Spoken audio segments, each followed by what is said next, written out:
بسم اللہ الرحمن الرحیم نحمدہ ونصلی ونسلم علی رسولہ الکریم اما بعد فاعوذ باللہ من الشیطان الرجیم بسم اللہ الرحمن الرحیم ان اللہ وملائکتہ یصلون علی النبی یا ایہا الذین آمنوا صلوا علیہ وسلموا تسلیما اللہم صلی علی سیدنا و مولانا محمد وعلی آل سیدنا و مولانا محمد وبارک وسلم مولا یصلی وسلم دائما ابدا علی حبیبک خیر الخلق کلہم یا رب بالمصطفیٰ بلغ مقاصدنا واغفر لنا ما مادا یا واسع الکرم۔ معزز ناظرین، السلام علیکم ورحمۃ اللہ وبرکاتہ۔ امید واسع کہ تمام احباب خیر و عافیت سے ہوں گے۔ رب تعالیٰ سب کو اپنی حفظ و امان میں رکھے۔ جیسا کہ الحمدللہ یہ ہمارا درس و تدریس کا معاملہ جاری و ساری ہے، آج آپ کے سامنے سورۃ انعام کا اختصار کے ساتھ تعارف پیش کرنے جا رہا ہوں، اس امید پر کہ رب تعالیٰ مجھے اور میرے ناظرین کو اپنی بارگاہ سے اجر کثیر عطا فرمائے۔ ایک گزارش کرتا جاؤں کہ جو میرے ناظرین ہیں، اگر میرے چینل کو آپ نے سبسکرائب نہیں کیا تو پلیز سبسکرائب کر لیں، اور ہو سکے تو اپنے خوبصورت الفاظوں کے ساتھ کمنٹس کا بھی، اپنی رائے کا بھی اظہار کیجیے گا، تاکہ اگر اس میں کوئی بہتری لانی ہو تو انشاءاللہ تعالی وہ بھی حتی الامکان کوشش کی جائے گی۔ عرض یہ کہ سورۃ انعام کا جو تعارف ہے وہ یہ کہ سب سے پہلے تو اس کے رقموں کی جانچ پڑتال کرتے ہوئے اس بات تک پہنچا ہوں کہ اس میں ٹوٹل 20 رکوع ہیں اور 165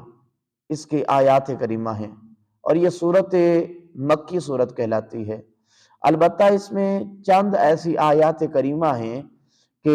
جو مدینہ پاک میں نازل ہوئیں، اور میرے آقا کریم صلی اللہ علیہ وآلہ وبارک وسلم نے ان آیتوں کو اس سورت میں اپنے اپنے مقام پر لکھوا دیا تھا۔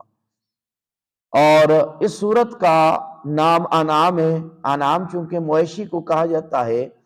اس سورت کا نام انعام رکھنے کی ریزن اور وجہ یہ بیان کی گئی ہے کہ اس سورت میں ان مشرکین کا رد کیا گیا ہے کہ جنہوں نے از خود مویشیوں کو حلال سمجھ کر لیا تھا، اور پھر از خود ہی چند مویشیوں کو انہوں نے حرام قرار دے دیا تھا، حرام کر لیا تھا اپنے اوپر۔ اور وہ آیت کریمہ جو ہیں وہ 139 سے 138 اور 139 یہ والی آیت کریمہ ہیں، جس میں اللہ تبارک و تعالیٰ نے صراحت کے ساتھ ان کا رد فرمایا ہے۔ اور یہ سورت مزے کی بات یہ ہے، بڑی اہم بات یہ ہے کہ یہ سورت ایک ہی رات میں یک بارگی کے ساتھ نازل ہوئی، اور جس رات یہ سورت نازل ہوئی میرے آقا کریم صلی اللہ علیہ وآلہ وبارک وسلم نے اسی رات ہی اس سورت کو لکھوا دیا۔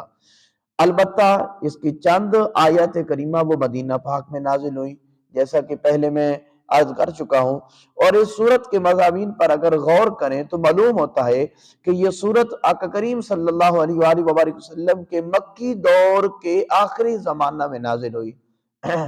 سورت فاتحہ، سورت بقرہ، یہ والی جو پہلی آیت کریمہ پہلی صورتیں ہیں یہ مدنی صورتیں کہلاتی ہیں، اور یہ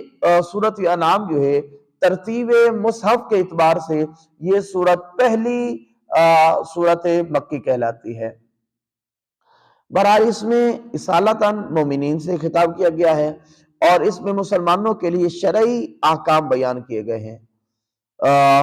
جو پہلی والی آیت کریمہ ہیں، یا پہلی والی صورتیں یعنی سورت بقرہ ہوگی، سورت آل عمران ہوگی، سورت النساء ہوگی، سورت مائدہ، اس میں شرعی احکام پر توجہ دی گئی ہے، اس لیے کہ یہ مدینہ پاک میں نازل ہوئی تھی۔ اس میں نماز کا ذکر بھی ہے، روزے کا ذکر بھی ہے، حج کا بھی ہے، زکوٰۃ کا بھی ہے، صلہ رحمی کا بھی ہے، عورتوں کے حقوق بھی ہیں، نکاح، طلاق، عدت، وراثت اور امر بالمعروف اور نہی عن المنکر جیسے جو دیگر احکامات ہیں وہ ان صورتوں میں بیان کیے گئے ہیں۔ جبکہ جو مکی صورتیں ہیں وہ ان میں چونکہ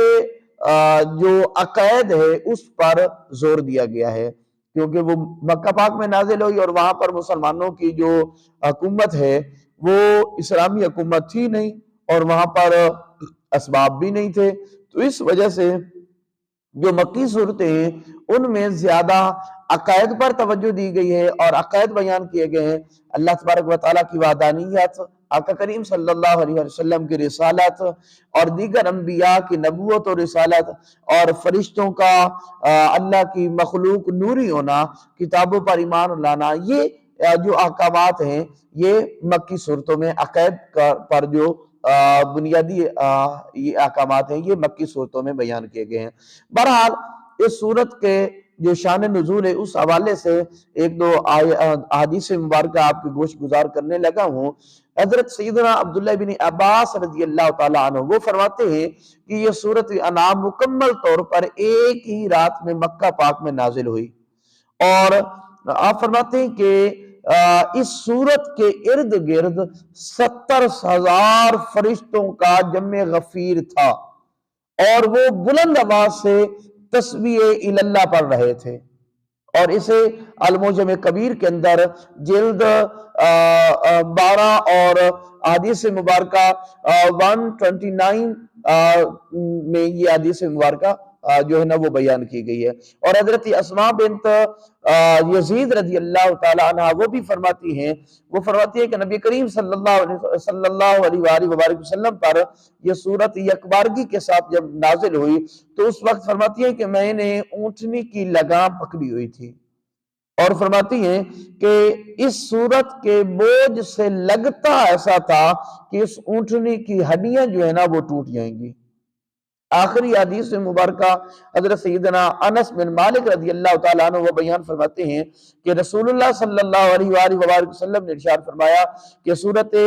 انعام نازل ہوئی در حال ہے کہ اس کے ساتھ فرشتوں کی ایک جماعت تھی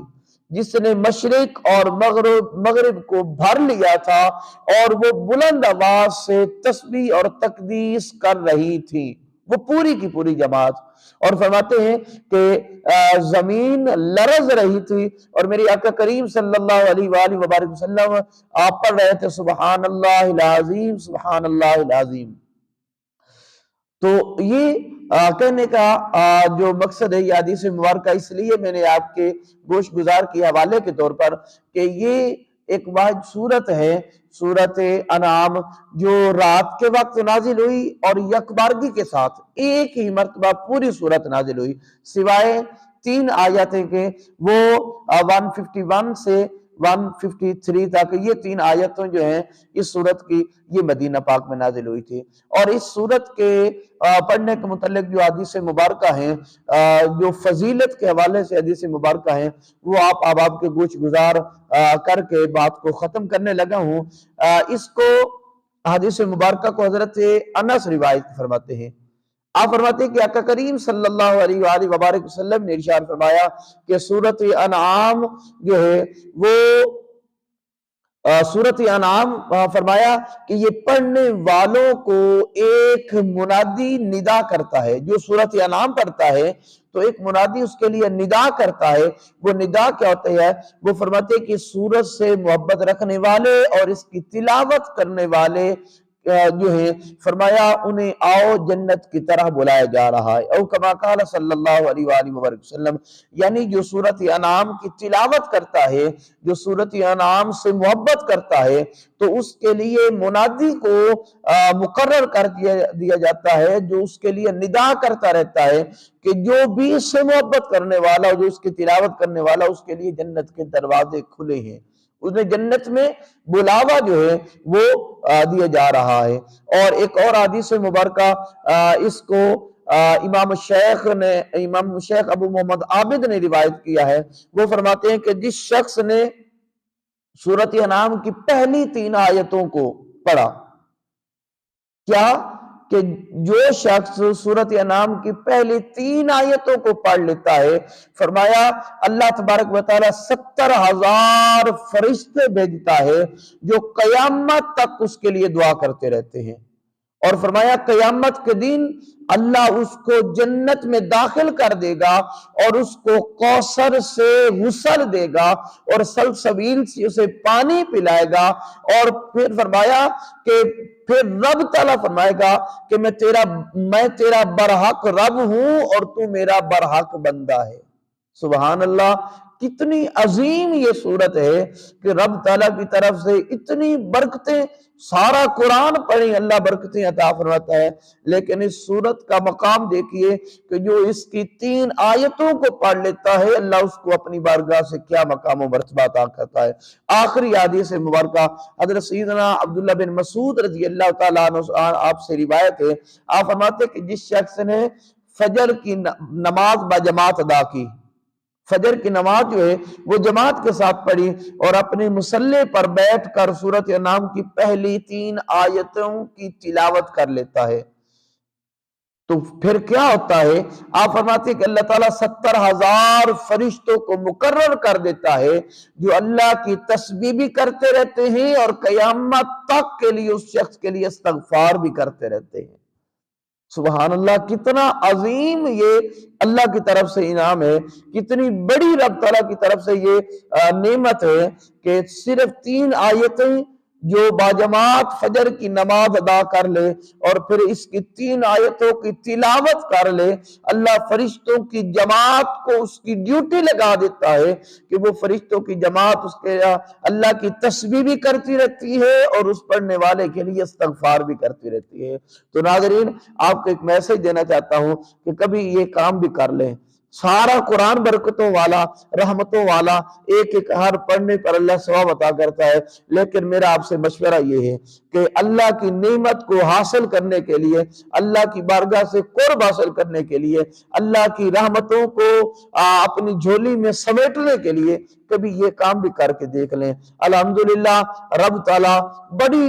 رحمتوں سے وافر حصہ عطا فرمائے گا۔ کبھی فجر کی نماز پڑھنا، نماز پڑھ کے پھر بیٹھ جانا وہیں پر، اور وہیں پر بیٹھ کر سورۃ انعام کو نکال لینا، سورۃ انعام کو نکال کر پہلی 3 آیتوں کی تلاوت کر لینا، یہ کسی عام ہستی کا فرمان نہیں ہے، یہ میرے آقا کریم صلی اللہ علیہ وسلم کے تربیت یافتہ صحابی حضرت عبداللہ بن مسعود فرماتے ہیں پھر اس کے لیے کیا ہوگا کہ رب تعالیٰ اس کے لیے فرشتوں کی جماعت کو مقرر کر دے گا جو اللہ کی تسبیح بھی کرتے رہیں گے اور پڑھنے والے کے لیے استغفار بھی کرتے رہیں گے۔ تو میں اس امید پر اپنی بات کو ختم کرتا ہوں کہ رب تعالیٰ مجھے اور میرے سننے والوں کو اپنی بارگاہ سے وافر حصہ عطا فرمائے، اور یہ ہمارا جو درس و تدریس کا معاملہ ہے یہ میرے لیے بھی اور میرے سننے والوں کے لیے بھی کار خیر ثابت ہو۔ وآخر دعوانا ان الحمدللہ رب العالمین۔